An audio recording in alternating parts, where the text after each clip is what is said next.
اس سے پہلے جمعہ کو بات آئی تھی زبان کی حفاظت کی، اور اس میں ایک بات آئی تھی کہ زبان وہی بولتی ہے جو انسان کے دل میں ہوتا ہے، انسان کے دماغ میں جو چیز ہوتی ہے وہی چیز زبان بولتی ہے۔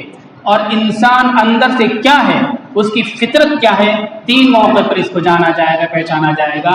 انسان جب غصے میں ہوتا ہے پھر پتہ چلتا ہے جو بولتا ہے منہ سے کہ یہ کیا ہے، یہ نیک ہے، صالح ہے، ذمہ دار ہے یا غیر ذمہ دار ہے۔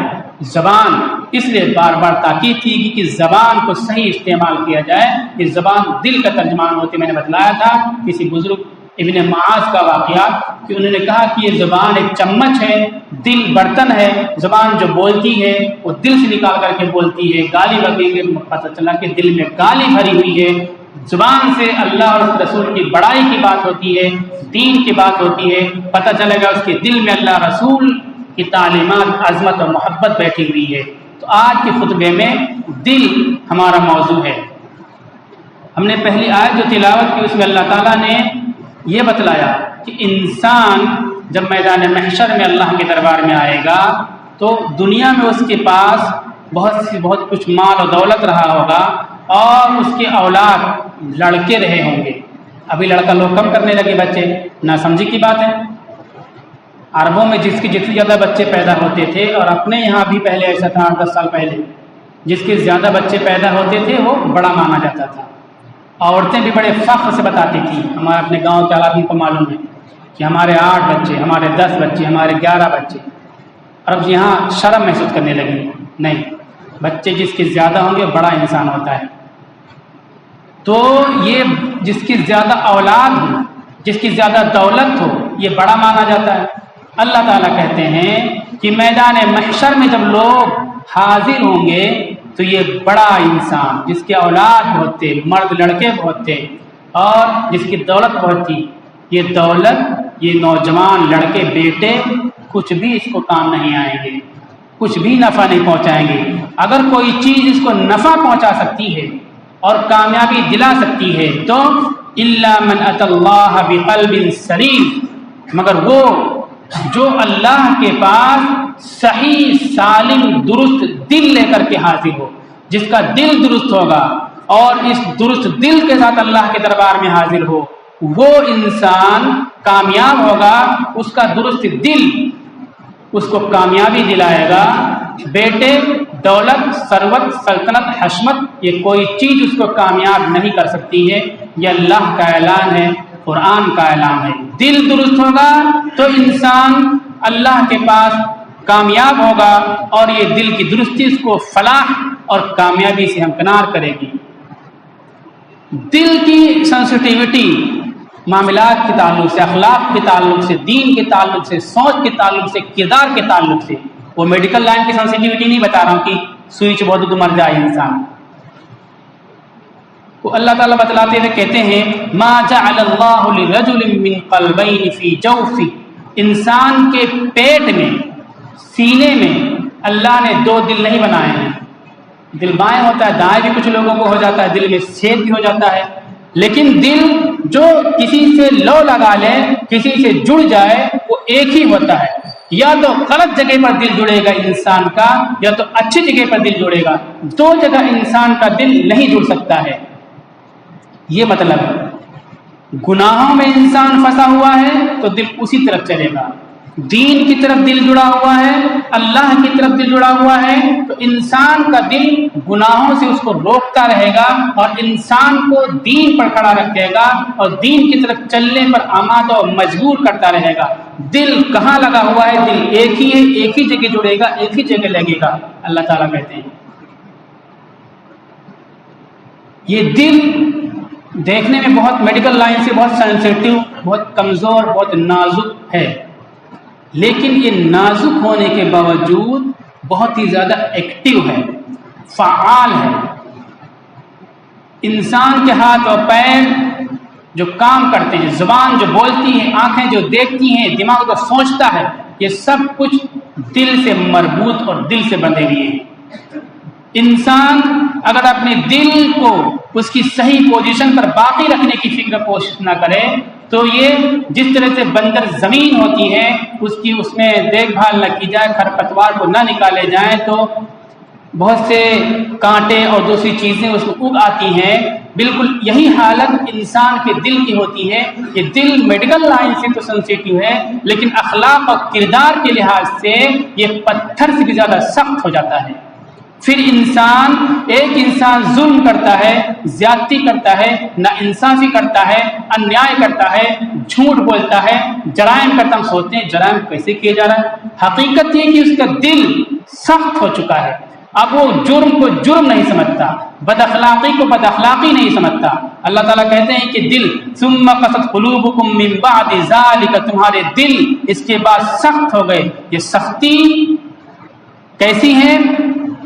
فہی کالحجارہ، وہ پتھر کی طرح سخت ہو گئے، بلکہ یہ دل کی سختی جو اخلاق کو پورا کر دے اور سچ کو سمجھنے سے محروم کر دے، آنکھوں پر ایسا چشمہ ڈال دے جو صحیح باتوں کو دیکھنے سے محروم کر دے۔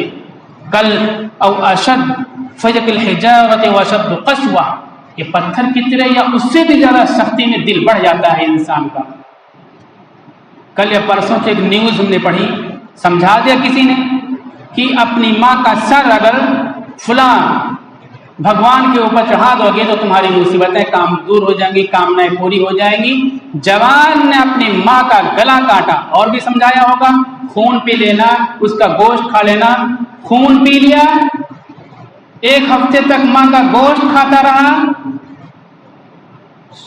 اور یہ دل پتھر ہو گیا۔ ہم حیرت میں پڑ جاتے ہیں کہ انسان ہو کر ایسا کیسے کر لیا۔ اللہ تعالیٰ نے بتلایا کہ انسان جو یہ پتھر سے بھی زیادہ سخت ہو جاتا ہے، اس کی وجہ ہے کہ اس کا دل سخت ہو جاتا ہے۔ جب انسان کا دل سخت ہو جاتا ہے تو وہ دیکھنے سے محروم ہو جاتا ہے، دیکھتا ہے لیکن وہی چیز جو دل سخت دل میں بس چکی ہے وہی چیز دیکھتا ہے، صحیح اور درست بات کو سمجھنے کی کوشش نہیں کرتا، عقل کا اندھا ہو جاتا ہے، دیکھنے کے لیے آنکھیں ہوتی ہیں لیکن صحیح بات کو دیکھنا گوارا نہیں کرتا ہے، غلط بات ہی دیکھتا ہے۔ قرآن میں اللہ تعالیٰ کہتے ہیں انہم کانوا قوما عمین، یہ لوگ اندھے لوگ تھے۔ اندھے مطلب آنکھیں تو تھی لیکن ان آنکھوں سے صحیح چیز دیکھنا نہیں چاہتے تھے، صحیح چیز کو دیکھنا قبول نہیں کرتے تھے، اس لیے یہ اندھے تھے۔ اپنے کانوں سے صحیح بات سننا نہیں چاہتے تھے، سنتے تھے تو سمجھنا نہیں چاہتے تھے، اس لیے یہ بہرے تھے۔ دل کی وجہ سے ساری چیزیں ہوتی ہیں۔ اللہ تعالیٰ قرآن میں کہتے ہیں من کان فی ہذہ اعمی فہو فی الآخرۃ اعمی، جو اس دنیا میں اندھا ہوگا، دل کا اندھا ہوگا، آنکھ کا نہیں۔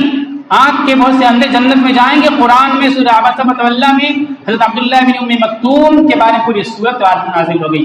عبس وتولی ان جاءہ الاعمی، اعمی آپ کے پاس آیا، سردار بیٹھے ہوئے تھے، سرداروں سے لاکھوں درجہ بہتر یہ اعمی ہے، یہ غریب اعمی بہتر ہے، چونکہ آپ پر ایمان لائے اور آپ کی اطاعت کرتے ہیں، آپ سے دین سیکھتے ہیں، تو اندھا ہوتے ہوئے بھی جنت میں جانے کی بشارت اور ان کا تذکرہ قرآن میں، ان کی فضیلت قرآن میں۔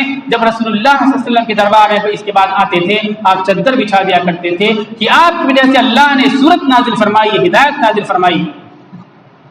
جو دل کا اندھا ہوگا اللہ تعالیٰ اس کے لیے کہتے ہیں کہ جو دنیا میں اس طرح دل کا اندھا ہوگا، آخرت میں آنکھوں کا اندھا اٹھایا جائے گا۔ کچھ لوگ جب اندھے اٹھائے جائیں گے تو کہیں گے قال رب لم حشرتنی اعمی وقد كنت بصیرا، کہیں گے کہ اللہ مجھے اندھا کیوں اٹھایا، دنیا میں تو میں دیکھنے والا تھا، میری نظر میری آنکھ کام کرتی تھی، میں دیکھا کرتا تھا۔ قال كذلك اتتك آیاتنا فنسیتها وكذلك اليوم تنسى، اسی طرح دنیا میں تیرے پاس ہماری آیتیں آئی، ہماری ہدایتیں آئی، ہماری کتاب آئی، ہمارے نبی کی زندگی آئی، ہمارے نبی کی تعلیمات آئی، تو نے اس کو سنا نہیں، تم نے اس کو بھلا دیا، اسی طرح آج تم کو بھلا دیا جائے گا اور تمہاری آنکھوں میں روشنی نہیں ہوگی، تم اندھے اٹھائے جاؤ گے، تمہاری فریاد، تمہاری چیخ و پکار، تمہاری صدا نہیں سنی جائے گی۔ دل کے جو اندھے ہوں گے ان کے لیے حکم ہے۔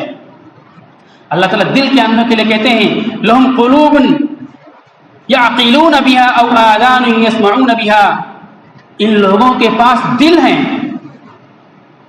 اور جن سے سمجھتے ہیں، اور محسوس کرتے ہیں سردی گرمی، سماج معاشرہ گلی محلہ افراد انسان سمجھتے ہیں، اور کان ہیں جن سے سنتے ہیں۔ فَإِنَّا لَا تَعْمَى الْأَبْصَارُ، لیکن یہ اندھا ہونا آنکھ کی روشنی کا اندھا ہونا مراد نہیں ہے، وَلَكِنْ تَعْمَى الْقُلُوبُ فِي الصُّدُورِ، لیکن ان کے دل سینوں میں اندھے ہو چکے ہیں، اس لیے صحیح بات کو یہ دیکھتے نہیں ہیں، دیکھنا چاہتے نہیں، ان کے سامنے پیش کی جاتی ہے اس کو قبول نہیں کرتے ہیں۔ آگئی بات کہ جب دل اندھا ہوتا ہے تو انسان راہ راست سے بھٹک جاتا ہے، دل اندھا ہوتا ہے تو انسان غلط چیزیں ہی سنتا رہے گا۔ آپ دیکھیے بہت سے گھرانے، بہت سے افراد ایسے ہیں جو کبھی گانا اور الٹی سیدھی باتیں نہیں سنتے ہیں۔ ابھی تو حالات دوسرے کے لیے اس دور میں بھی ایسا ہے، بہت سے لوگ پرہیز کرتے ہیں۔ وقت ختم ہے، ورنہ میں دلی جماعت سے روس میں لوگ گئے تھے، اپنے عزیز میں تھے، ان کا واقعہ سناتا میں، کتنا ماحول وہاں کا عریاں بے حجاب تھا۔ اسی طرح ایک واقعہ تو میں بتا دوں، یونیورسٹی کے کچھ کاغذات مجھے چیک کرنے تھے، کالج یونیورسٹی کے پڑھے ہوئے میں پہنچا وہاں تو بہت سی کتابیں تھیں، سب کتابوں پہ کاغذ، اب کتاب کھولنے میں دقت ہوتی تھی، کھول دیکھو، تو میں نے بولا یہ ایسا کیوں کرتے ہو؟ انہوں نے کہا کہ سب کتابوں میں فوٹو بنا ہوا ہے، اور حدیث ہے کہ جس گھر میں فوٹو اور رحمت کے فرشتے نہیں آتے ہیں، اس لیے میں نے سب پہ کاغذ رکھا تھا۔ ہم نے سوچا دیکھو میں ایک مسجد کا امام اور کہنے کے لیے دین کے رہنما، لیکن گھر میں نہ پیپر میں نہ کتابوں میں کسی چیز میں احتیاط نہیں کر پاتا ہوں۔ تو انسان جو فکر کرتا ہے، جس کو غم ہوتا ہے، جس کو فکر ہوتا ہے، جس کے دل میں ایک احساس ہوتا ہے، وہ ہر جگہ فتنوں سے بچ جاتا ہے۔ تو جن کے دل اندھے ہوں گے وہ حق بات کو نہیں قبول کریں گے، اور جن کے دل صحیح ہوں گے وہ حق بات کو قبول کریں گے۔ اللہ تعالیٰ کہتے ہیں ختم اللہ علی قلوبہم، یہ دل ایسے ہیں جن پر اللہ نے ٹھپا لگا دے، حق نہیں قبول کریں گے۔ اور کیوں؟ حدیث میں آتا ہے انسان گناہ کرتا ہے، نادم نہیں ہوتا، گناہ پہ شرمندگی نہیں ہوتی اس کو، اللہ سے توبہ نہیں کرتا تو ایک داغ لگ جاتا ہے، پھر توبہ نہیں کرتا دوسرا داغ، پھر توبہ تیسرا داغ، ہوتے ہوتے پورا دل سیاہ ہو جاتا ہے۔ جب پورا دل سیاہ ہو جاتا ہے تو انسان گناہ ہی کرتا رہتا ہے، پھر اچھائی کی طرف آتا ہی نہیں ہے۔ اب دل کی درستگی اور اصلاح کا ذریعہ کیا ہے؟ رسول اللہ صلی اللہ علیہ وسلم نے فرمایا لِكُلِّ شَيْءٍ سَقَّالَةٌ وَسَقَّالَةُ الْقُلُوبِ ذِكْرُ اللَّهِ، ہر چیز کو پالش کرنے کے لیے کچھ نہ کچھ پالش کی چیزیں ہوتی ہیں۔ جوتا کو کلین اور پالش کرنے کے لیے برش ہوتا ہے، اور دوسری چیزوں کو صاف اور کلین کرنے کے لیے دوسری چیزیں ہوتی ہیں۔ اسی طرح انسان کا دل بالکل صاف اور سیقل ہو جائے اور درست رہے، اس کے لیے ایک سقالہ پالش اور ایک برش اللہ تعالیٰ نے بنایا ہے، وہ کیا ہے؟ ذکر اللہ، اللہ کا ذکر۔ انسان اللہ کا ذکر کرتا رہے تو اس کا دل صاف رہے گا، اتنا صاف رہے گا کہ کوئی معاملہ اس کے ساتھ پیش آ جائے، وہ حرام ہے یا حلال ہے، جائز ہے نہ جائز ہے، اس کا دل اس کو بولے گا کہ یہ جائز ہے تم کر لو، اس کا دل بتائے گا کہ یہ کتنا صاف ستھرا ہے، کتنا اچھا انسان لے کر کے آیا ہے، دل بتائے گا کہ غلط ہے اس سے بچو تم، دل بولے گا، دل اس کو آواز دے گا۔ یہ کب ہوگا؟ جب دل سیقل اور صاف ستھرا ہوگا۔ دل کو صاف کرنے کا ذریعہ کیا ہے؟ ذکر اللہ، اللہ کا ذکر۔ اللہ تعالیٰ نے قرآن میں تاجروں کے لیے کہا، بہت بڑی فضیلتیں ہیں تاجروں کے لیے، بڑی عظمتیں ہیں، بڑی برکتیں ان کے لیے، بڑی بشارتیں ہیں۔ کہا گیا جب تم تجارت کے لیے بیٹھو تو اللہ کا ذکر کرتے رہو، تجارت کرتے وقت اللہ کے ذکر سے کبھی غافل مت ہونا۔ کیوں؟ وہاں تجارت کرتے دولت آتی ہے، روپیہ آتا، پیسہ آتا، مختلف قسم کے لوگ آتے ہیں، ان کے حالات اس طرح پڑتے ہیں، ان سے متاثر ہو سکتا ہے، اس لیے اس کا دل صاف رہے، اس کی زندگی پاکیزہ رہے، دکان پر بیٹھ کر کے اللہ کا ذکر کرتا رہے، دولتے ہوئے اللہ کا ذکر کرتا رہے تاکہ اس کا دل صاف رہے۔ دل کے بارے میں ان اللہ لا ينظر الى صورکم والى اموالکم، اللہ تعالیٰ تمہارے چہروں کو، تمہارے مال و دولت کو نہیں دیکھتا، ولكن ينظر الى قلوبکم واعمالکم، اللہ تمہارے دلوں کو دیکھتا ہے، تمہارے اعمال کو دیکھتا ہے۔ بہت سے لوگ اس دور میں دیکھو آپ بالکل بددینوں کی صورت بنائے رہتے ہیں، جبہ دستار پہنے رہتے ہیں اور نماز روزہ کے لیے اہتمام نہیں کرتے ہیں۔ وہ یہ کہتے ہیں کہ اللہ کے نبی کا فرمان ہے دل درست سب درست۔ زمین میں اگر آم کا تخم، آم کی سیٹ پڑی ہوئی ہے تو وہاں آم اگے گا اور آم کے پھل لگیں گے، اوپر اس میں کانٹے لگے ہیں، ببول کی جھاڑ نکلی ہوئی ہے تو یہ کہا جائے گا کہ زمین میں ببول کا تخم پڑا ہوا، آم کا تخم نہیں پڑا ہوا ہے۔ جو انسان سنت کے خلاف زندگی گزارتا ہے، آوارہ اور فاجر قسم کے لوگوں کی زندگی گزارتا ہے، وہ یہ کہے کہ میرا دل صحیح ہے، باہر کوئی ضرورت نہیں ہے، وہ ایک نمبر کا گمراہ، نادان اور ناسمجھ ہے۔ اس کے دل میں تقوی نہیں ہے، اس کے دل میں خباثت اور شیطنت ہے، شیطنت اور خباثت اس کے اعمال سے ظاہر ہوتے ہیں۔ رسول اللہ نے فرمایا تمہارے دل کو اللہ دیکھتا ہے، اور تمہارے دل درست ہے کہ نہیں درست ہے تمہارے اعمال سے یہ چیز ظاہر ہوں گے۔ دوسری چیز، پہلی چیز دل درست کرنے کے لیے اللہ کا ذکر ہے، اور دوسری چیز اولیاء کرام نیک لوگوں کی صحبت اور سنگت ہے۔ یہ قرآن کی آیتیں بھی ہیں، احادیث میں بھی یہ چیزیں موجود ہیں، اس کو ماننا پڑے گا۔ وَاتَّبِعْ سَبِيلَ مَنْ أَنَابَ إِلَيَّ، ان لوگوں کے راستے پہ چلو جو مجھ سے رجوع کرتے ہیں، جو مجھ سے لگاؤ رکھتے ہیں۔ سنگت اور صحبت کا اثر پڑتا ہے، تو ہم اپنے دل کو پاک کرنے کے لیے ذکر کا برابر اہتمام کریں۔ دل پاک ہوگا تو ہمارے اعمال، ہمارے اخلاق، ہماری زندگی ساری چیزیں پاک ہوں گی۔ دل میں اگر فتور کمی ہے تو ہمارے ہاتھ اور پیر سے فتنے، فساد اور غلط کام ظاہر ہوں گے۔ اللہ تعالی عمل کی توفیق عطا فرمائے۔